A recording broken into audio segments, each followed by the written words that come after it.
Hello and welcome to the LSR Weekly View. The Bank of Japan is currently undergoing its comprehensive assessment of monetary policy, and there are a lot of moving parts and there are a lot of tools that are already on the table, so we thought we'd use this opportunity to give you an idea of what we think is the most likely policy outcome from that comprehensive assessment. Now, this is derived from identifying what we think is the most stressful problem that the Bank of Japan is facing at the moment, and saying how we think that they could use existing tools in combination with other tools that are, quote, not off the table to address these problems. The overwhelming problem that the Bank of Japan is facing is the scarcity of JGBs in the market. Now, policy since December 2015 has been directly addressed at trying to alleviate this problem. Push may now have actually come to shove, and a new approach may finally be seen as warranted.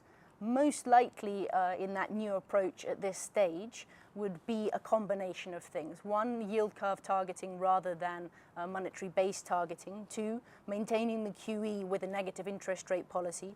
Three, the Bank of Japan, a Bank of Japan sponsored subsidy to the banking sector, most likely through the loan support program, but with a negative interest rate.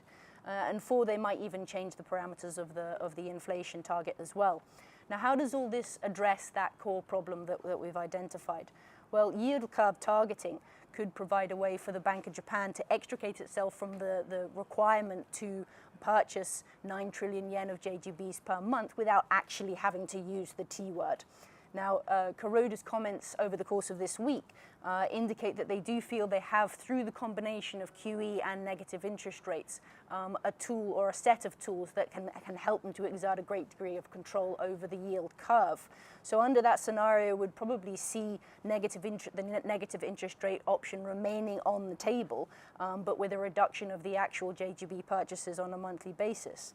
However, to hang on to that negative interest rate component and to counterbalance the disappointment of climbing down from the monetary base target, even if they don't explicitly use the T word, the Bank of Japan could use the loan support program, which is already in place, expanding it and offering a negative interest rate for lending.